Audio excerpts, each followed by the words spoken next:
Voting ಮತದಾನ ಎರಡನೇ ಹಂತದ ಮತದಾನ ಮುಕ್ತಾಯದ ಹಂತಕ್ಕೆ ಬಂದಿದೆ. ಆಲ್ಮೋಸ್ಟ್ ಎಲ್ಲ ಕಡೆ ವೋಟಿಂಗ್ ಎಂಡ್ ಆಗಿರ್ತಕ್ಕಂಥದ್ದು. ರಾಜ್ಯದಲ್ಲಿ ನಡೆದಂತಹ 14 ಕ್ಷೇತ್ರಗಳಿಗೆ ಮತದಾನ ಅಂತ್ಯ ಆಗಿದೆ. 14 ಕ್ಷೇತ್ರಗಳ ಲೋಕಸಭಾ ಚುನಾವಣೆ ಏನು ನಡೆದಿದೆ ಆಲ್ಮೋಸ್ಟ್ ಶಾಂತಿಯುತವಾಗಿ ನಡೆದಿದೆ. ಎರಡನೇ ಹಂತದ ಎಲೆಕ್ಷನ್ ಅಂತೂ ಇಂತೂ ಮುಕ್ತಾಯ ಆಗಿದೆ. ಕರ್ನಾಟಕದಲ್ಲಿ ಅಲ್ಲಿಗೆ ಲೋಕಸಭಾ ಚುನಾವಣೆ ಮುಕ್ತಾಯ ಆಗಿದೆ. ಅಭ್ಯರ್ಥಿಗಳ ಫಲಿತಾಂಶ ಮತಪೆಟ್ಟಿಗೆಯನ್ನು ಸೇರಿದೆ. ಯಾರ ಮೇಲೆ ಮತದಾರರ ಒಲವು, ಗೆಲ್ಲೋರು ಯಾರು ಅನ್ನೋದೆಲ್ಲ 4ನೇ ತಾರೀಕು, ಜೂನ್ 4ನೇ ತಾರೀಕು ನಿರ್ಧಾರ ಆಗತ್ತೆ.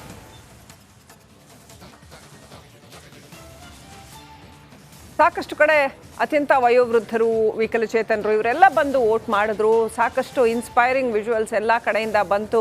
ಹಾಗೆಯೇ ದೊಡ್ಡ ಪ್ರಮಾಣದಲ್ಲಿ ಜನಗಳು ಕೂಡ ಹಲವು ಕಡೆಗಳಲ್ಲಿ ಬಂದು ಮತದಾನ ಮಾಡಿದ್ರು. ಆದರೆ ಪ್ರತಿ ಊರಿನಲ್ಲಿ ನೀವು ನಮ್ಮ ಸ್ಕ್ರೀನಲ್ಲಿ ನೋಡಿದ್ರೆ ಯಾವ್ಯಾವ ಊರಿನಲ್ಲಿ ಎಷ್ಟೆಷ್ಟು ಪರ್ಸೆಂಟ್ ಮತದಾನ ಆಯಿತು, ಯಾವ್ಯಾವ ಜಿಲ್ಲೆಯಲ್ಲಿ ಎಷ್ಟೆಷ್ಟು ಪರ್ಸೆಂಟ್ ಮತದಾನ ಆಯಿತು ಅನ್ನೋದನ್ನು ಕೊಡ್ತಾ ಇದ್ದೀವಿ. ಓಕೆ, ಸಂಜೆ 5 ಗಂಟೆ ವೇಳೆಗೆ 60% ಮತದಾನ. 6 ಗಂಟೆ ತನಕ ಟೈಮ್ ಇದೆ. 6 ಗಂಟೆ ತನಕ ಅಂದರೆ 6 ಗಂಟೆಗೆ ಈಗ ನಾವು 60% ಅಂದರೆ 60% ಫೈನಲ್ ಅಂತ ಅಂದ್ಕೋಬೇಡಿ. ಇನ್ನೂ ಕೆಲವು ವೋಟಿಂಗ್ಗಳು ಬಾಕಿ ಇರುತ್ತೆ. ಆ ವೋಟಿಂಗ್ಗಳು ಕೌಂಟ್ ಆದಾಗ ಒಂದು 8 ಗಂಟೆ ಒಳಗೆ ನಿಮಗೆ ಕರೆಕ್ಟ್ ಆದ ಪಿಕ್ಚರ್ ಸಿಗುತ್ತೆ. ಆದರೆ ಒಂದು ಐಡಿಯಾ ಸಿಗುತ್ತೆ ನಿಮಗೆ. ಇದಕ್ಕಿಂತ ಸ್ವಲ್ಪ ಜಾಸ್ತಿ ಆಗಬಹುದು, ಕಡಿಮೆ ಅಂತೂ ಆಗೋದಿಲ್ಲ. ಸೊ ಹಾಗಾಗಿ ನೋಡಿ, ಒಂದು ಕಡೆ ಧಾರವಾಡದಲ್ಲಿ 5 ಗಂಟೆಗೆ ಎಷ್ಟು ಪರ್ಸೆಂಟು, ಕಲಬುರಗಿಯಲ್ಲಿ 57%. ಕಳೆದ ಬಾರಿಯ ಮತದಾನ ಕೂಡ ಹಾಕ್ತೀವಿ ಈಗ ಸಾಧ್ಯವಾದರೆ. ಇಲ್ಲಿ ತನಕ ಏನಾಗಿತ್ತು, ಕಳೆದ ಬಾರಿ ಏನಾಗಿತ್ತು ಅಂತ ಹೇಳಿ. ಇಲ್ಲಿಗೆ ಕರ್ನಾಟಕದಲ್ಲಿ ಚುನಾವಣೆ ಮುಗಿಯಿತು. ಕರ್ನಾಟಕದಲ್ಲಿ ಚುನಾವಣೆ ಮುಗಿಯಿತು. 3 ಹಂತದ ಮತದಾನ ಟೋಟಲ್ ದೇಶದಲ್ಲಿ ಮುಗಿಯಿತು. ಒಟ್ಟು 7 ಹಂತ ಇದೆ. ಕರ್ನಾಟಕದಲ್ಲಿ 2 ಹಂತ ಇತ್ತು. ನಡಿ ಈಗ ಶುರು ಮಾಡೋಣ.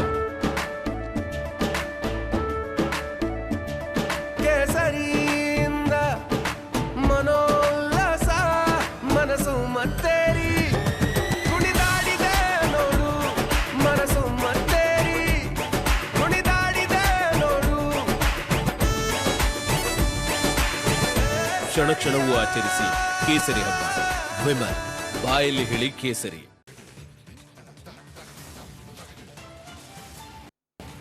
ಓಕೆ, ಮತ್ತೊಮ್ಮೆ ನಮ್ಮ ರಿಪೋರ್ಟರ್ಗಳು ಯಾರ್ಯಾರಿದ್ದಾರೆ ಒಂದು ಲಿಸ್ಟ್ ಕೊಡ್ತಾ ಹೋಗ್ತೀನಿ ನಿಮಗೆ. ಬಹಳ ಮುಖ್ಯವಾಗಿ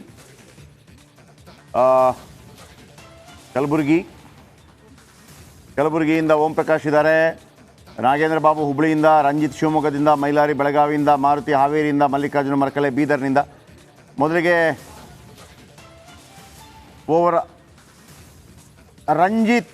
ರಂಜಿತ್ ಶಿವಮೊಗ್ಗದಲ್ಲಿದ್ದಾರೆ. ರಂಜಿತ್, ಶಿವಮೊಗ್ಗದಲ್ಲಿ ತ್ರಿಕೋನ ಸ್ಪರ್ಧೆನಾ ಅಥವಾ BJP ಕಾಂಗ್ರೆಸ್ ಸ್ಪರ್ಧೆ ಮಾತ್ರನಾ? ನನ್ನ ಧ್ವನಿ ಕೇಳಿಸ್ತಾ ಇದೆ ಅಂದ್ಕೊಂಡಿದ್ದೀನಿ. ರಂಜಿತ್ ಓಕೆ, ಬಿಟಾಕಿ. ನಾಗೇಂದ್ರ ಅವರಿದ್ದಾರೆ, ನಾಗೇಂದ್ರ ಹುಬ್ಳಿಯಿಂದ. ನಾಗೇಂದ್ರ, ಹುಬ್ಬಳ್ಳಿಯಲ್ಲಿ ಅನೇಕ ದಿನ ಇದ್ರಿ ನೀವು. ವಿಶೇಷವಾಗಿ ನೇಹಾ ಕೊಲೆ ವಿಚಾರಕ್ಕೆ ಸಂಬಂಧಪಟ್ಟ ಹಾಗೆ ಸತತವಾಗಿ ಮಾಹಿತಿಗಳನ್ನು ಕೊಡ್ತಾ ಇದ್ರಿ. ಬಿರುಸು ಹೇಗಿತ್ತು ಇವತ್ತಿನ ಚುನಾವಣೆಯಲ್ಲಿ? ಅದರ ಕಾವು ಕಾಣ್ತಾ ಇತ್ತಾ? ನಿಮ್ಮ ಒಂದು ಅಭಿಪ್ರಾಯ ಮಂಡಿಸೋದಾದರೆ. ಜಯಪ್ರಕಾಶ್ ಶೆಟ್ಟಿ, ನೋಡಿ, ಹುಬ್ಬಳ್ಳಿ ಧಾರವಾಡ ಲೋಕಸಭಾ ಕ್ಷೇತ್ರ ಏನಿತ್ತು, ದಿಂಗಾಲೇಶ್ವರ ಶ್ರೀಗಳು ನಿಲ್ತಾರೆ ಅಂತ ಗೊತ್ತಾದಾಗ ತ್ರಿಕೋನ ಸ್ಪರ್ಧೆ ಏರ್ಪಡುತ್ತೆ ಅನ್ನೋದು ನೇರವಾಗಿ ಎಲ್ಲ ರೀತಿಯಾದಂಥ ಚರ್ಚೆಗಳಾಗ್ತಾ ಇತ್ತು. ಒಂದು ಕಡೆ BJP ಅಭ್ಯರ್ಥಿಯಾಗಿ ಪ್ರಹ್ಲಾದ್ ಜೋಶಿ ಅವರಿದ್ದರು, ಕಾಂಗ್ರೆಸ್ ಅಭ್ಯರ್ಥಿಯಾಗಿ ವಿನೋದ್ ಅಸೋಟಿ ಅವರಿದ್ದರು. ಇವರಿಬ್ಬರಿಗೆ ಟಕ್ಕರ್ ಕೊಡೋದಕ್ಕೆ ದಿಂಗಾಲೇಶ್ವರ ಶ್ರೀಗಳು ಕೂಡ ನಿಲ್ತಾರೆ ಅಂತ ಗೊತ್ತಾಗಿ ಅವರು ನಾಮಪತ್ರವನ್ನು ವಾಪಸ್ ತಗೊಳ್ತಾರೆ. ಆ ಮೂಲಕ ನೇರ ಹಣಾಹಣಿ ಕೂಡ ನಡೆದಿರುವಂಥದ್ದು. ಈಗ ನೇಹಾ ಹತ್ಯೆ ಆದ ಬಳಿಕ ಎಲ್ಲೋ ಒಂದು ಕಡೆ ಈ ಬಾರಿಯ ಚುನಾವಣೆಯಲ್ಲಿ ಹುಬ್ಬಳ್ಳಿ ಜನ ಎಚ್ಚೆತ್ಕೊಂಡಿದ್ದಾರೆ. ಒಂದು ರೀತಿಯಲ್ಲಿ ಮತವನ್ನು ಚಲಾವಣೆ ಮಾಡೋದಕ್ಕೆ, ಹಕ್ಕನ್ನು ಚಲಾವಣೆ ಮಾಡೋದಕ್ಕೆ ಮುಂದೆ ಬರ್ತಾರೆ ಎನ್ನುವ ಒಂದಷ್ಟು ಕುತೂಹಲ ಇತ್ತು, ನಿರೀಕ್ಷೆ ಇತ್ತು. ಆದರೆ ಬೆಳಗ್ಗಿನಿಂದಲೂ ಕೂಡ ನಾವು ಗಮನಿಸಿದಾಗ ಹುಬ್ಬಳ್ಳಿ ಧಾರವಾಡ ಸೆಂಟ್ರಲ್ ವಿಧಾನಸಭಾ ಕ್ಷೇತ್ರದಲ್ಲಿ ನಾನು ಇವತ್ತು ಬೆಳಗ್ಗಿನಿಂದಲೂ ಕೂಡ ಟ್ರ್ಯಾಕ್ ಮಾಡಿದಾಗ ಬೆಳಗ್ಗೆ ಇದ್ದಂಥ ಉತ್ಸಾಹ ಎಲ್ಲೋ ಒಂದು ಕಡೆ ಮಧ್ಯಾಹ್ನ ತುಂಬ ಬಿಸಿಲಿತ್ತು, ಹಾಗಾಗಿ ಕಡಿಮೆ ಆಗಿತ್ತು ಅಂತ ಅಂದ್ಕೋಣ. ಆದರೆ ಸಂಜೆ 3 ಗಂಟೆ ನಂತರ ಸ್ವಲ್ಪ ಮತ್ತೆ ಅದೇ ರೀತಿಯಾದಂಥ ಚುರುಕನ್ನು ಪಡೆದುಕೊಳ್ತಾರೆ. ನೋಡಿ, 5 ಗಂಟೆಯವರೆಗೂ ಕೂಡ ಹುಬ್ಬಳ್ಳಿ ಧಾರವಾಡ ವಿಧಾನಸಭಾ ಕ್ಷೇತ್ರ ಇದೆ. ಈ ಕ್ಷೇತ್ರದಲ್ಲಿ 5 ಗಂಟೆವರೆಗೂ 62% ಆಗಿದೆ ಅನ್ನೋದು ಗೊತ್ತಾಗಿದೆ. ಈಗ ಇಲ್ಲಿ ಮತದಾನ ಪ್ರಕ್ರಿಯೆ ಮುಕ್ತಾಯ ಆಗಿದೆ. ಜಯಪ್ರಕಾಶ್ ಶೆಟ್ಟಿ ನೋಡಿ, ಎಲ್ಲರೂ ಕೂಡ ಈಗ ಅಲ್ಲಿ EVM ಮಿಷಿನ್ಗಳನ್ನು ಸೀಸ್ ಅಂದರೆ ಕಂಪ್ಲೀಟ್ ಅದನ್ನು ತಮ್ಮ ಚುನಾವಣಾ ಅಧಿಕಾರಿಗಳು ವಶಕ್ಕೆ ಪಡೆದುಕೊಳ್ತಾ ಇರುವಂಥ ದೃಶ್ಯಾವಳಿಯನ್ನು ನಿಮಗೆ ತೋರಿಸ್ತಾ ಇದ್ದೀನಿ. ಈಗ ಈ ಒಂದು EVM ಮಿಷಿನ್ಗಳನ್ನು ಚುನಾವಣಾ ಅಧಿಕಾರಿಗಳು ತಮ್ಮ ವಶಕ್ಕೆ ಪಡೆದುಕೊಂಡು ಅದನ್ನ ಒಂದು ಕೊಠಡಿ ಅಂತ ಮಾಡ್ಕೊಂಡಿದ್ದಾರೆ. ಆ ಕೊಠಡಿ ತೆಗೆದುಕೊಂಡು ಹೋಗಿ ಅಲ್ಲಿ ಸೀಸ್ ಮಾಡಲಾಗುತ್ತೆ. ಆ ಬಳಿಕ ಅದನ್ನ ಧಾರವಾಡದಲ್ಲಿರುವಂತಹ ಸ್ಟ್ರಾಂಗ್ ರೂಮ್ಗೆ ತೆಗೆದುಕೊಂಡು ಹೋಗಲಾಗುತ್ತೆ. ನೀವಿರೋ ಕಡೆ ಕಂಪ್ಲೀಟ್ ಆಯ್ತಾ ಮತದಾನ? ಯಾಕಂದ್ರೆ ಈಗಲೂ ಕೂಡ ಲೈನ್ ಅಲ್ಲಿ ಇದ್ರೆ ಇನ್ನೂ ಕೂಡ ಅವಕಾಶ ಇರುತ್ತೆ. ಥ್ಯಾಂಕ್ ಯು ನಿಮ್ಮ ಇನ್ಪುಟ್ಸ್ಗೆ. ನೆಕ್ಸ್ಟು ರಂಜಿತ್ ರೆಡಿ ಇದ್ದಾರಾ? ರಂಜಿತ್, ನನ್ನ ಧ್ವನಿ ಕೇಳಿಸ್ತಾ ಇದ್ರೆ ನೀವು ಕೂಡ ಅನೇಕ ಬಾರಿ ಶಿವಮೊಗ್ಗಕ್ಕೆ ಹೋಗಿ ಬಂದಿದ್ದೀರಿ ಅಂದ್ಕೊಂಡಿದ್ದೀನಿ. ಆಮೇಲೆ ಆ ತ್ರಿಕೋಣ ಸ್ಪರ್ಧೆದೇನಾದರೂ ಫೈರ್ ಕಾಣ್ತಾ ಇತ್ತಾ, ಅಥವಾ ಇದು ಕೇವಲ BJP ಮತ್ತು ಕಾಂಗ್ರೆಸ್ಗೆ ಮಾತ್ರ ಸೀಮಿತವಾಗಿತ್ತಾ? ಈಶ್ವರಪ್ಪ ಕೇವಲ ನಾಮಕವಾಸ್ತೆ ಥರ ಕಂಡು ಬರ್ತಾ ಇತ್ತಾ? ಹೇಗಿದೆ ನಿಮ್ಮ ರಿಯಾಕ್ಷನ್ಸ್ ಅಲ್ಲಿಂದ? ಜಯಪ್ರಕಾಶ್ ಶೆಟ್ರೆ, ತಾವು ಮೊದಲು ಮಾತಾಡಿದಾಗ ಕಾಲ್ ಕಟ್ ಆಗಿದ್ರಿಂದ ಮಾತಾಡಲಿಲ್ಲ. ನೋಡಿ ಜಯಪ್ರಕಾಶ್ ಶೆಟ್ರೆ, ಶಿವಮೊಗ್ಗ ಲೋಕಸಭಾ ಕ್ಷೇತ್ರ ತ್ರಿಕೋನ ಸ್ಪರ್ಧೆ. ಯಾಕಂತ ಹೇಳಿದ್ರೆ ಇಲ್ಲಿ ಈಶ್ವರಪ್ಪನವರು ಬಂಡಾಯ ಅಭ್ಯರ್ಥಿಯಾಗಿ ಕಣದಲ್ಲಿರೋದ್ರಿಂದ ತ್ರಿಕೋನ ಸ್ಪರ್ಧೆ ಇತ್ತು. ಆದರೆ ಒಂದು ಟ್ವಿಸ್ಟು ಅಂತ ಹೇಳಿದ್ರೆ ಜಯಪ್ರಕಾಶ್ ಶೆಟ್ರೆ, ನಿನ್ನೆ ಮಧ್ಯಾಹ್ನದಿಂದ ಈಶ್ವರಪ್ಪನವರು ಕಳೆದ ಈ ಹಿಂದಿನ ಚುನಾವಣೆಯಲ್ಲಿ BY ರಾಘವೇಂದ್ರ ಅವರ ಪರವಾಗಿ ಮತ ಹಾಕಿ ಅಂತೇಳಿ ಹೇಳಿದಂಥ ವಿಡಿಯೋ ಎಲ್ಲ ಕಡೆಗಳಲ್ಲಿ ವೈರಲ್ ಆಗಿದ್ದರಿಂದ ಮತದಾರರು ಸ್ವಲ್ಪ ಕನ್ಫ್ಯೂಸ್ ಆಗಿದ್ದರು. ಮತದಾರರು ಈಶ್ವರಪ್ಪನವರು BY ರಾಘವೇಂದ್ರ ಅವರಿಗೆ ಬೆಂಬಲವನ್ನು ಕೊಟ್ಟರ ಕೊನೆ ಹಂತದಲ್ಲಿ ಅನ್ನೋ ರೀತಿಯಲ್ಲಿ ಒಂದು ದೊಡ್ಡದಲ್ಲಿ ಚರ್ಚೆ ಆಗಿತ್ತು. ಅದರ ಹೊರತಾಗಿಯೂ ಕೂಡ ಈಶ್ವರಪ್ಪನವರು ರಿಪಬ್ಲಿಕ್ ಕನ್ನಡಕ್ಕೆ ಎಕ್ಸ್ಕ್ಲೂಸಿವ್ ಆಗಿ ಮಾತಾಡಿದರು. ಅದಾದ ನಂತರ ಜಿಲ್ಲಾಧಿಕಾರಿಗಳ ಕಚೇರಿಗಳು ಅಂದರೆ ಚುನಾವಣಾಧಿಕಾರಿಗಳ ಕಚೇರಿಗೂ ಹೋಗಿ ಅವರು ಕಂಪ್ಲೇಂಟ್ ಕೂಡ ಕೊಟ್ಟರು. BY ರಾಘವೇಂದ್ರ ಅವರ ವಿರುದ್ಧ ಅಪಪ್ರಚಾರ ಮಾಡ್ತಾ ಇದ್ದಾರೆ, ಮತ್ತೊಂದು ಮಗದೊಂದು ಅನ್ನೋದು. ಅದನ್ನು ಹೊರತುಪಡಿಸಿದ್ರೆ ಜಿದ್ದಾಜಿದ್ದಿನ ಅಖಾಡ ಶಿವಮೊಗ್ಗ ಲೋಕಸಭಾ ಕ್ಷೇತ್ರ. ಇಬ್ಬರು ಮಾಜಿ ಮುಖ್ಯಮಂತ್ರಿಗಳ ಪುತ್ರರು ಕಣದಲ್ಲಿರೋದ್ರಿಂದಾಗಿ ಹೈ ಪ್ರೊಫೈಲ್ ಕ್ಷೇತ್ರ ಇದು ಶಿವಮೊಗ್ಗ ಲೋಕಸಭಾ ಕ್ಷೇತ್ರ. ಬೆಳಿಗ್ಗೆ 7 ಗಂಟೆಗೆ ಟಣ್ ಅಂತೇಳಿ ಬೆಲ್ ಹೊಡೆದಂಗೆ ಆರಂಭ ಆದಂಥ ಮತದಾನ ಪ್ರಕ್ರಿಯೆ ಇಷ್ಟೊತ್ತಿನವರೆಗೂ ಕೂಡ ಇನ್ನೂ ನಡೀತಾ ಇದೆ. ಜಯಪ್ರಕಾಶ್ ಶೆಟ್ರೆ, ನಾನು ನಿಂತಿರುವಂಥ ಮತಗಟ್ಟೆ ಇದು 65, 66 ಮತ್ತು 69. 65ರ ಮತಗಟ್ಟೆಯಲ್ಲಿ ಸುಮಾರು ಮಧ್ಯಾಹ್ನ 1 ಗಂಟೆ ಸುಮಾರಿಗೆ 1 ಗಂಟೆಗಳ ಕಾಲ ಮತಯಂತ್ರ ಕೈಕೊಟ್ಟಿದ್ರಿಂದಾಗಿ ಸ್ವಲ್ಪ ಲೇಟ್ ಆಯಿತು. 3 ಗಂಟೆ ಸುಮಾರಿಗೆ ಮತ್ತೆ ಅರ್ಧ ಗಂಟೆ ಅದೇ 65ರ ಮತಗಟ್ಟೆಯಲ್ಲಿ ತಾಂತ್ರಿಕ ದೋಷದಿಂದಾಗಿ ವಿಳಂಬ ಆದದ್ರಿಂದಾಗಿ 65 ಮಾತ್ರ ಆ ಮತಗಟ್ಟೆಗೆ ಮಾತ್ರ ಅರ್ಧ ಗಂಟೆಗಳ ಕಾಲ ಎಕ್ಸ್ಪಾಂಡ್ ಟೈಮನ್ನು ಕೊಟ್ಟಿದ್ದಾರೆ. 6:30ವರೆಗೂ ಕೂಡ ಇಲ್ಲಿ ನಿಂತಿರುವಂಥ ಸರತಿ ಸಾಲಿನಲ್ಲಿ ನಿಂತಿರುವಂಥ ಜನ ಮತ ಹಾಕೋದಕ್ಕೆ ಅವಕಾಶ ಇದೆ 65 ಮತಗಟ್ಟೆಯಲ್ಲಿ ಮಾತ್ರ. ಅದನ್ನು ಹೊರತುಪಡಿಸಿದರೆ 66 ಮತ್ತು 69 3 ಬೂತ್ಗಳಿದೆ ಜಯಪ್ರಕಾಶ್ ಶೆಟ್ರೆ. 3 ಬೂತ್ನಲ್ಲಿ 66, 69 ಕ್ಲೋಸ್ಡ್. 6 ಗಂಟೆಗೆ ಕಂಪ್ಲೀಟ್ ಕ್ಲೋಸ್ ಆಗಿದೆ. ನೋಡ್ಬೋದು ನೀವು, ಗೇಟನ್ನು ಕ್ಲೋಸ್ ಮಾಡಿದ್ದಾರೆ. ಅಲ್ಲಿ ಸೆಕ್ಯೂರಿಟಿ ಸಿಬ್ಬಂದಿ ಪೊಲೀಸಲ್ಲಿ ನಿಂತ್ಕೊಂಡಿದ್ದಾರೆ, ಗೇಟನ್ನು ಚೆಕ್ ಮಾಡ್ತಾ ಇದ್ದಾರೆ. ಇಲ್ಲಿ 65, 66, 69 ಕ್ಲೋಸ್ ಆಗಿದೆ. 65ಕ್ಕೆ ಮಾತ್ರ ಈ ಒಂದು ಎಕ್ಸ್ಟೆನ್ಷನ್ ಕೊಟ್ಟಿರೋದು. ಯಾಕಂತ ಹೇಳಿದ್ರೆ ತಾಂತ್ರಿಕ ದೋಷ ಉಂಟಾಗಿರೋದ್ರಿಂದಾಗಿ. ನೋಡಿ, ಇನ್ನೂ ಕೂಡ ಮತದಾನ ಪ್ರಕ್ರಿಯೆ ನಡೀತಾ ಇದೆ. ನಾ ಇಲ್ಲಿ ತೋರಿಸ್ತೀನಿ ಜಯಪ್ರಕಾಶ್ ಶೆಟ್ರೆ. ಇದಾದ ನಂತರ ಮತಯಂತ್ರಗಳನ್ನು ಅಥವಾ EVMಗಳನ್ನು ಸಹ್ಯಾದ್ರಿ ಕಾಲೇಜಿನ ಸ್ಟ್ರಾಂಗ್ ರೂಮ್ನಲ್ಲಿ ಭದ್ರವಾಗಿಡ್ತಾರೆ. 227 ಅಭ್ಯರ್ಥಿಗಳ ಬಂಡವಾಳವೂ ಕೂಡ ಸಹ್ಯಾದ್ರಿ ಕಾಲೇಜ್ನ ಸ್ಟ್ರಾಂಗ್ ರೂಮ್ನಲ್ಲಿ ಬಿಗಿಯಾಗಿ ಭದ್ರವಾಗಿರುತ್ತೆ. ಅದನ್ನು ಹೊರತುಪಡಿಸಿದರೆ ಶಿವಮೊಗ್ಗದಲ್ಲಿ ಅಂಥದ್ದೇನು ವಿಶೇಷ ಅಂಥೇಳಿ ಅನ್ನಿಸ್ಲಿಲ್ಲ. ಕೆಲ ವಿಶೇಷ ಮತಗಟ್ಟೆಯಲ್ಲಿ ಬೇರೆ ಮತಗಟ್ಟೆಯ ಜನರೂ ಬಂದು ಕೂಡ ಸೆಲ್ಫಿ ತಗೊಂಡ್ರು. ಈಶ್ವರಪ್ಪನವ್ರು ವೋಟ್ ಮಾಡಿದ್ರು, ಯಡಿಯೂರಪ್ಪನವ್ರು ವೋಟ್ ಮಾಡಿದ್ರು, BY ರಾಘವೇಂದ್ರ, ವಿಜಯೇಂದ್ರ ಫ್ಯಾಮಿಲಿ ಸಮೇತವಾಗಿ ಬಂದು ವೋಟ್ ಮಾಡಿದ್ದು ವಿಶೇಷವಾಗಿತ್ತು. ಅದನ್ನು ಹೊರತುಪಡಿಸಿದರೆ ಅಲ್ಲಲ್ಲಿ ಸಣ್ಣ ಪುಟ್ಟ ಈ ರೀತಿಯ ತಾಂತ್ರಿಕ ದೋಷಗಳು ಮತ್ತೊಂದು ಮಗದೊಂದು ಬಿಟ್ಟರೆ ಆ ತರಹದ ವಿಶೇಷ ಏನೂ ಕೂಡ ಇರಲಿಲ್ಲ. ಇನ್ನೂ ಕೂಡ ಜನ ಸರತಿ ಸಾಲಿನಲ್ಲಿ ನಿಂತ್ಕೊಂಡಿದ್ದಾರೆ. ಮತ್ತೊಂದು ವಿಶೇಷ ಅಂತ ಹೇಳಿದರೆ ಜಯಪ್ರಕಾಶ್ ಶೆಟ್ರೆ, ಈ ಬಾರಿ ಶಿವಮೊಗ್ಗ ಲೋಕಸಭಾ ಕ್ಷೇತ್ರದಲ್ಲಿ ಅತಿ ಹೆಚ್ಚು ನಾವು ಆವಾಗಲೇ ಚೆಕ್ ಮಾಡ್ದಂಗೆ, ಫ್ಯಾಕ್ಟ್ ಚೆಕ್ ಮಾಡ್ದಂಗೆ 70% ಮತದಾನ ಆಗಿತ್ತು. ಈ ಬಾರಿ ಕಳೆದ ಬಾರಿ 72 ಆಗಿದ್ರೆ 75, 78ರವರೆಗೂ ಕೂಡ ಹೋಗ್ಬೋದು ಅನ್ನುವ ಒಂದು ಅಂದಾಜಿದೆ. ಸದ್ಯಕ್ಕೆ ಇನ್ನೂ ಕೂಡ ಮತದಾನ ನಡೀತಾ ಇರೋದ್ರಿಂದ ಫ್ಯಾಕ್ಚುಯಲ್ ಆಗಿ ಇಷ್ಟೇ ಆಗಿದೆ ಅಂತೇಳಿ ಹೇಳಲಿಕ್ಕಾಗಲ್ಲ. Ranjith, thanks for the details. ಹಾಗೇನೆ ಬೆಳಗಾವಿಯಿಂದ ಮೈಲಾರಿ ಸಂಪರ್ಕದಲ್ಲಿದ್ದಾರೆ. ಬೆಳಗಾವಿ ಇನ್ನೊಂದು ಅತ್ಯಂತ ಇಂಟ್ರೆಸ್ಟಿಂಗ್ ಲೋಕಸಭಾ ಕ್ಷೇತ್ರ, ಜಗದೀಶ್ ಶೆಟ್ಟರ್ ವರ್ಸಸ್ ಮೃಣಾಲ್ ಹೆಬ್ಬಾಳ್ಕರ್ ಅಲ್ಲಿ ಕಂಟೆಸ್ಟ್ ಮಾಡಿರ್ತಕ್ಕಂಥದ್ದು. ಹೋಗೋಣ ಅಲ್ಲಿಗೆ. ಮೈಲಾರಿ, ಬೆಳಗಾವಿನಲ್ಲಿ ಎಷ್ಟು ಪರ್ಸೆಂಟೇಜ್ ವೋಟ್ ಆಯಿತು, ಯಾವ ರೀತಿನಲ್ಲಿ ಇತ್ತು, ಒಂದು ಮತದಾನದ ಸ್ಪಿರಿಟ್ ಯಾವ ರೀತಿನಲ್ಲಿ ಇತ್ತು ಸಾಯಂಕಾಲದವರೆಗೂ?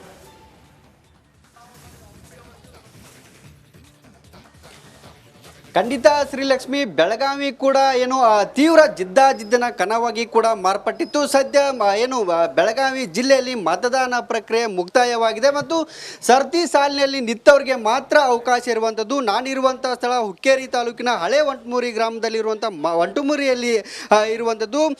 ಬೆಳಗ್ಗೆ 7 ಗಂಟೆಯಿಂದ ಕೂಡ ಮತದಾನ ಪ್ರಕ್ರಿಯೆ ಆರಂಭ ಆಗಿತ್ತು. ಬೆಳಗಾವಿ ಜಿಲ್ಲೆಯಲ್ಲಿ ಈಗಾಗಲೇ ಶಾಂತಿಯುತ ಮತದಾನ ಕೂಡ ಆಗಿರುವಂಥದ್ದು. ಜೊತೆಗೆ ಸವದತ್ತಿ ತಾಲೂಕಿನ ಬಂಡಾರಹಳ್ಳಿಯಲ್ಲಿ ಏನು ಕಾಂಗ್ರೆಸ್ ಮತ್ತು ಬಿಜೆಪಿಯ ಕಾರ್ಯಕರ್ತರ ನಡುವೆ ಸಣ್ಣ ಪುಟ್ಟ ಗಲಾಟೆ ಆಗಿದ್ದನ್ನು ಬಿಟ್ಟರೆ ಜಿಲ್ಲೆಯಲ್ಲಿ ಯಾವುದೇ ರೀತಿಯಾದಂಥ ಅಹಿತಕರ ಘಟನೆಗಳು ಆಗಿಲ್ಲ. ಮತ್ತು ಇವತ್ತಿನ ಮತದಾನ ಪ್ರಕ್ರಿಯೆ ಸುಮಾರು 24 ಸಾವಿರ ಸಿಬ್ಬಂದಿಗಳನ್ನು ನಿಯೋಜನೆ ಮಾಡಲಾಗಿತ್ತು. ಭದ್ರತೆಗೆ 10,000 ಸಿಬ್ಬಂದಿಗಳನ್ನು ಕೂಡ ನಿಯೋಜನೆ ಮಾಡಲಾಗಿತ್ತು. ಈವರೆಗೆ ಅಂದರೆ ಸಂಜೆ 5 ಗಂಟೆವರೆಗೆ ಬೆಳಗಾವಿ ಜಿಲ್ಲೆಯಲ್ಲಿ ಸುಮಾರು 64ರಷ್ಟು ಮತದಾನ ಆಗಿದೆ. ಕಳೆದ ವರ್ಷಕ್ಕೆ ಹೋಲಿಕೆ ಮಾಡಿದರೆ ಇನ್ನೂ ಕೂಡ 3% ಕಡಿಮೆ ಮತದಾನ ಆಗಿರುವಂಥದ್ದು. ಆದರೂ ಸರತಿ ಸಾಲಿನಲ್ಲಿ ನಿಂತವರು ಮತ್ತು 6 ಗಂಟೆ ಮತದಾನ ಪ್ರಕ್ರಿಯೆ ಏನು ಲಿಸ್ಟ್ ಬರುತ್ತೆ ಆಗ ಮತದಾನ ಪ್ರಕ್ರಿಯೆ ಕೂಡ ಹೆಚ್ಚಾಗುವ ಸಾಧ್ಯತೆ ಇರುವಂಥದ್ದು. ಜೊತೆಗೆ ಬೆಳಗಾವಿಯಲ್ಲಿ ಮಾಜಿ ಸಿಎಂ ಜಗದೀಶ್ ಶೆಟ್ಟರ್ ಮತ್ತು ಸಚಿವೆ ಲಕ್ಷ್ಮೀ ಹೆಬ್ಬಾಳ್ಕರ್ ಅವರ ಪುತ್ರ ಮೃಣಾಲ್ ಹೆಬ್ಬಾಳ್ಕರ್ ಸ್ಪರ್ಧೆಯಿಂದ ತೀವ್ರ ಜಿದ್ದಾಜಿದ್ದಿನ ಕನವು ಕೂಡ ಆಗಿ ಮಾರ್ಪಟ್ಟಿತ್ತು ಬೆಳಗಾವಿ ಲೋಕಸಭಾ ಕ್ಷೇತ್ರ.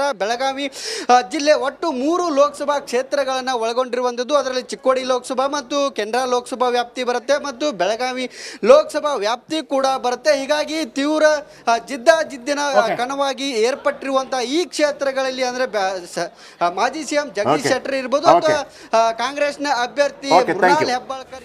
ಈಗ ಓಂ ಪ್ರಕಾಶ್ ಬಳಿ ಹೋಗೋಣ. ವೆರಿ ಇಂಪಾರ್ಟೆಂಟ್, ಯಾಕೆಂದ್ರೆ ಕಲಬುರಗಿ ಕಳೆದ ಬಾರಿ ಮಲ್ಲಿಕಾರ್ಜುನ ಖರ್ಗೆ ಅಲ್ಲಿ ಸೋಲ್ಬೇಕಾಗಿ ಬಂತು. ಸೋಲಿಲ್ಲದ ಸರದಾರ ಈ ಬಾರಿ ಅವರ ಅಳಿಯನಿಗೆ. ಈಗ ಓಂ ಪ್ರಕಾಶ್, ಬೆಟ್ಟಿಂಗ್ ಏನು ಕಲಬುರಗಿ? ಬೆಟ್ಟಿಂಗ್ ಏನು, ಏನು ಹೇಳುತ್ತೆ ಸಟ್ಟಾ ಬಜಾರ್? ಜಯಪ್ರಕಾಶ್ ಶೆಟ್ಟಿ, ಖಂಡಿತವಾಗೂ ಆ ಕಲಬುರಗಿಯಲ್ಲಿ ಇದೀಗ ಸಾಕಷ್ಟು ಕುತೂಹಲ ಮೂಡಿಸಿರುವಂಥದ್ದು. ಅಂದರೆ 2ನೇ ಹಂತದ ಮತದಾನ ಇದೀಗ ಮುಕ್ತಾಯ ಆಗಿರುವಂಥದ್ದು. ಅಧಿಕಾರಿಗಳು EVM ಮಷೀನನ್ನು ಎಲ್ಲ ಪ್ಯಾಕ್ ಮಾಡಿರುವಂಥದ್ದು. ಅಭ್ಯರ್ಥಿಗಳ ಹಣೆ ಬರಹ ಇದೀಗ EVM ಮಷೀನಲ್ಲಿ ಲಾಕ್ ಆಗಿ. ಕಂಟಿನ್ಯೂ ಪ್ಲೀಸ್ ಕಂಟಿನ್ಯೂ, ಕೇಳ್ತಾ ಇದೆ.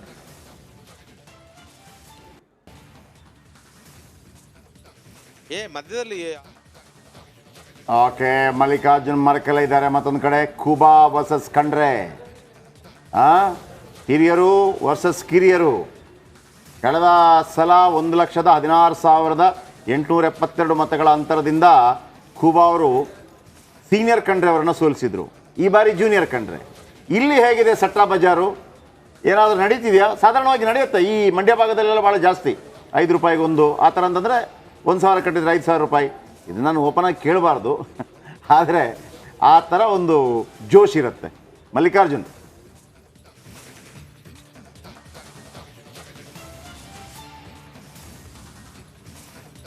ಹೌದು ಜಯಪ್ರಕಾಶ್, ನಿಜಕ್ಕೂ ರಾಜ್ಯದಲ್ಲೇ ಭಾರಿ ಕುತೂಹಲ ಕೇಳಿಸಿರುವ ಲೋಕಸಭಾ ಕ್ಷೇತ್ರ ಅಂದ್ರೆ ಅದು ಬೀದರ್ ಲೋಕಸಭಾ ಕ್ಷೇತ್ರ ಅಂತ ಹೇಳ್ಬೋದು.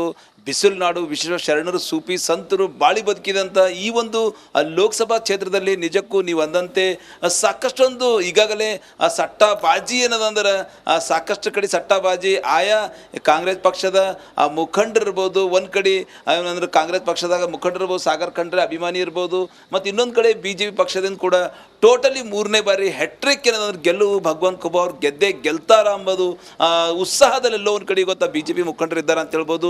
ವಿಶೇಷವಾಗಿ ಬೀದರ್ ಲೋಕಸಭಾ ಕ್ಷೇತ್ರ ಅಂದಿರೋದು BJPಯ ಭದ್ರಕೋಟೆ. ಆದರೆ ಈ ಬಾರಿ ಈಗಾಗಲೇ ಅಂದರೆ ಹಾಲಿ ಸಂಸದ ಭಗವಂತ ಖೂಬಾ ಅವರು 3ನೇ ಬಾರಿ ಏನು ಹೆಟ್ರಿಕ್ ಗೆದ್ದು ಆ ಸಂಸತ್ ಭವನನ್ನು ಪ್ರವೇಶ ಮಾಡಬೇಕು ಅಂತೇಳಿ ಸಾಕಷ್ಟೊಂದು ರಣತಂತ್ರ ರೂಪಿಸ್ತಾ ಇದ್ರು. ಆದರೆ ಎಲ್ಲೋ ಒಂದು ಕಡೆ ಸ್ವಪಕ್ಷದ ಹಲವು ಶಾಸಕರು, ಮುಖಂಡರು ಎಲ್ಲೋ ಒಂದು ಕಡೆ ಈ ಒಂದು ಖೂಬಾ ಅವ್ರದ್ದು ಏನದಂದ್ರೆ ಗೆಲುವಿಗೆ ಮುಳುವಾಗ್ತಾರ ಸಾಕಷ್ಟು ಒಂದು ಚರ್ಚೆ ನಡೀತಾ ಇತ್ತು. ಆದರೆ ಈಗ ಸಂಜೆ 5 ಗಂಟೆವರೆಗೆ ಏನಂದ್ರೆ 60% ಮತದಾನ ಆಗಿದೆ. ಕಳೆದ ಬಾರಿ 2019 ಮತದಾನ ನಡೆದಿತ್ತು. ಆ ಒಂದು ಸಂದರ್ಭದಲ್ಲಿ 63% ಮತದಾನ ಏನು ಈಗಾಗಲೇ ಬೀದರ್ ಲೋಕಸಭಾ ಕ್ಷೇತ್ರದಲ್ಲಿ ಆಗಿತ್ತು. ಆದರೆ ಈ ಬಾರಿ ಸುಮಾರು 65ರಿಂದ 70% ಮತದಾನ ಆಗುತ್ತಾ ಎಂಬುದು ಲೆಕ್ಕಾಚಾರ ಕೂಡ ನಡೆದ ಅಂತ ಹೇಳ್ಬೋದು. Thank you. Thank you Mallikarjun Markale. ಹಾಗೇನೆ ಓಂ ಪ್ರಕಾಶ್ ಮತ್ತೆ ರೀಕನೆಕ್ಟ್ ಆಗಿದ್ದಾರೆ ಕಲಬುರಗಿಯಿಂದ. ಓಂ ಪ್ರಕಾಶ್, ಈಗಾಗಲೇ ಶೆಟ್ರು ಕೇಳ್ತಾ ಇದ್ರು ಅಲ್ಲಿ ಸಟ್ಟ ಏನ್ ನಡೀತಾ ಇದೆ ಅಂತ. ಈ ಸಾರಿ ಹೆಂಗೆ ಅಂತಂದ್ರೆ ಅದನ್ನ ನೋಡಿದಾಗ ಈಗ ಹೇಗಾಯ್ತು ಏನಾಯ್ತು ಅಂತ ಇದ್ದದ್ದೇ ಅಲ್ವಾ. ಓಕೆ, ಒಂದು ಸಟ್ಟ ಬಜಾರಲ್ಲಿ ಒಂದು ಐಡಿಯಾ ಬಂದ್ಬಿಡುತ್ತೆ, ಇವ್ರು ಗೆಲ್ತಾರೆ ಅಂತ ಹೇಳಿ. ನಿಮಗೆ ವಿಶೇಷ ನಿಮಗೂ ಗೊತ್ತಿದೆ, ಮಂಡ್ಯದಲ್ಲೆಲ್ಲ ನಿಮಗೆ ಹೊಲನೇ ಮಾಡ್ಬಿಡ್ತಾರೆ, ಜೂಜಿ ಬಿಡ್ತಾರೆ. ಸೊ ಹೇಗಿದೆ ಓಂ ಪ್ರಕಾಶ್ ಈ ಸಾರಿ ಹೇಗಿದೆ ಅಲ್ಲಿ? ಉಮೇಶ್ ಜಾಧವ್ ವಿಚಾರದಲ್ಲಿ ಸ್ವಲ್ಪ ಜನ ಲೀಡರ್ಸ್ ಎಲ್ಲ ವಾಪಸ್ ಮಾತೃಪಕ್ಷಕ್ಕೆ ಹೋದ್ರು, ಕಾಂಗ್ರೆಸ್ಗೆ ಹೋದ್ರು ಅನ್ನೋಂಥದ್ದೆಲ್ಲ ಎಸ್. ಆದ್ರೆ ಅದನ್ನೆಲ್ಲ ಮೋಸ್ಟ್ಲಿ ಗೊತ್ತಿಲ್ಲ ಹೌ ಫಾರ್ ನೀವು ಅದನ್ನ ನಮ್ಗೆ ಹೇಳ್ಬೋದು ಅಂತ, ಯಾಕಂದ್ರೆ ಕೋಡ್ ಆಫ್ ಕಂಡಕ್ಟ್ ಒಂದು 6 ಗಂಟೆವರೆಗೆ ಇರುತ್ತೆ. ಎನಿವೆ, ಓವರ್ ಆಲ್ ಸ್ಪಿರಿಟ್ ಹೇಗಿತ್ತು ಓಂ ಪ್ರಕಾಶ್? ಶ್ರೀಲಕ್ಷ್ಮಿ, ಅತ್ಯಂತ ಜಿದ್ದಿನ ಕಣ. ಮತ್ತು ಇಡೀ ರಾಷ್ಟ್ರ ರಾಜಕಾರಣದಲ್ಲಿ ಕಲಬುರಗಿಯನ್ನು ಭಾಳ ಉತ್ಸುಕತೆಯಿಂದ ಕಾಯ್ತಾ ಇರುವಂಥ ಒಂದು ಕ್ಷೇತ್ರ ಆಗಿರುವಂಥದ್ದು. ಅದಕ್ಕೆ ಭಾಳ ಪ್ರಮುಖ ಕಾರಣವಾಗಿರುವಂಥದ್ದು AICC ಅಧ್ಯಕ್ಷರ ಕ್ಷೇತ್ರ ಆಗಿರುವಂಥದ್ದು. ಇಲ್ಲಿ ಕಳೆದ ಬಾರಿ ಖುದ್ದು AICC ಅಧ್ಯಕ್ಷ ಮಲ್ಲಿಕಾರ್ಜುನ್ ಖರ್ಗೆ ಅವರೇ ಅಖಾಡಕ್ಕೆ ಇಳಿದಿದ್ರು. ಆದರೆ ಕಳೆದ ಬಾರಿ ಉಮೇಶ್ ಜಾಧವ್ ವಿರುದ್ಧ ಅವರು ಪರಾಭವಗೊಂಡ ಬಳಿಕ ಇದೀಗ ಅವರ ಅಳಿಯ ರಾಧಾಕೃಷ್ಣ ದೊಡ್ಡಮನಿ ಏನು ಅಖಾಡದಲ್ಲಿರುವಂಥದ್ದು. ಉಮೇಶ್ ಜಾಧವ್ ಮತ್ತು ರಾಧಾಕೃಷ್ಣ ದೊಡ್ಡಮನಿ ಮಧ್ಯೆ ಇಬ್ಬರ ಮಧ್ಯೆ ಭಾಳ ಬಿರುಸಿನ ಪೈಪೋಟಿ ನಡೆದಿತ್ತು. ಕಳೆದ ಬಾರಿ ಏನು BJP ಕಾಂಗ್ರೆಸ್ಸಿಂದ BJPಗೆ ಬಂದು ಉಮೇಶ್ ಜಾಧವ್ ಅಖಾಡಕ್ಕೆ ಇಳಿತಾ ಇರುವಂತಹ ಸಂದರ್ಭದಲ್ಲಿ ಮಾಲಿಕಯ್ಯ ಗುತ್ತೇದಾರ್ ಮತ್ತು ಬಾಬುರಾವ್ ಚಿಂಚನ್ಸೂರ್ ಅವರಿಬ್ಬರು ಕೂಡ ಉಮೇಶ್ ಜಾಧವ್ ಹೆಗ್ಲು ಕೊಟ್ಟು ನಿಂತು ಗೆಲ್ಲಿಸ್ಕೊಂಡು ಬರುವಂಥ ಕೆಲಸ ಮಾಡಿದ್ರು. ಆದರೆ ಬದಲಾದ ರಾಜಕೀಯ ಸನ್ನಿವೇಶದಲ್ಲಿ 5 ವರ್ಷದಲ್ಲಿ ಉಮೇಶ್ ಜಾಧವ್ ಜೊತೆಗಿದ್ದಂಥ ಇಬ್ಬರು ಕೂಡ ವಾಪಸ್ ಕಾಂಗ್ರೆಸ್ಗೆ ಹೋಗಿರುವಂಥದ್ದು. ಕಾಂಗ್ರೆಸ್ ಕೂಡ ಈ ಬಾರಿ ಅಂದರೆ ಖರ್ಗೆ ಅವರ ಸೋಲಿನ ಸೇಡನ್ನು ತೀರಿಸ್ಕೊಳ್ಬೇಕು ಅನ್ನುವಂಥ ಲೆಕ್ಕಾಚಾರದಲ್ಲಿ ಈ ಬಾರಿ ಅಖಾಡಕ್ಕಿಳಿದು ಉಮೇಶ್ ಜಾಧವ್ ವಿರುದ್ಧ ಮತ್ತು BJP ವಿರುದ್ಧ ಸಾಕಷ್ಟು ರಣತಂತ್ರಗಳನ್ನು ಕೂಡ ಹೆಣೆದಿರುವಂಥದ್ದು. ಆದರೆ ಕೊನೆಗೆ ಎಲ್ಲೋ ಒಂದು ಕಡೆ ಉಮೇಶ್ ಜಾಧವ್ ಅವರು ಕೂಡ ಏನು ಮತ್ತೆ ಪುಟಿದೇಳುವಂಥ ಲೆಕ್ಕಾಚಾರದಲ್ಲಿ ಪುಟಿದು ಹೊರ ಬಂದಿರುವಂಥದ್ದು. ಅದಕ್ಕೆ ಕೆಲವೊಂದಷ್ಟು ಘಟನೆಗಳು ಕಲಬುರಗಿಯಲ್ಲಿ ನಡೆದಿರುವಂಥ ಘಟನೆಗಳು ಅದನ್ನು ರಾಜಕೀಯವಾಗಿ ಇವರು ಚೆನ್ನಾಗಿ ಬಳಸ್ಕೊಂಡಿದ್ರು. ಸೊ ಹಾಗಾಗಿ ಮತ್ತೆ ಅದು ಉಮೇಶ್ ಜಾಧವ್ ಅವರಿಗೆ ಪ್ಲಸ್ ಪಾಯಿಂಟ್ ಆಗಿರುವಂಥದ್ದು. ಸೊ ಹಾಗಾಗಿ ಇಬ್ಬರ ಮಧ್ಯದ ಪೈಪೋಟಿ ಇದೀಗ ಹಾವೇರಿಯಲ್ಲಿ ಮಾಜಿ ಮುಖ್ಯಮಂತ್ರಿ ಬಸವರಾಜ ಬೊಮ್ಮಾಯಿ ಹಿಗ್ಗಾವಿಯಲ್ಲಿ MLA ಆಗಿದ್ರು ಕೂಡ ಕಣದಲ್ಲಿದ್ದಾರೆ. ಮಾರುತಿ ಹೆಚ್ಚಿನ ಮಾಹಿತಿ ಕೊಡ್ತಾರೆ. ಮಾರುತಿ, ಹಾವೇರಿ ಬೇರೆ ಕಾರಣಗಳಿಗಾಗಿ ಚರ್ಚೆ ಆಯಿತು. ಈಶ್ವರಪ್ಪನವರಿಗೆ ಸಿಕ್ಕಿಲ್ಲ, ಅವರ ಮಗನಿಗೆ ಸಿಕ್ಕಿಲ್ಲ ಅಂತೇಳಿ. ಆಮೇಲೆ BC ಪಾಟೀಲ್ ಮತ್ತೊಂದು ಕಡೆ. ಸೊ ಹಾವೇರಿ ಅಪ್ಡೇಟ್ಸ್ ಏನು?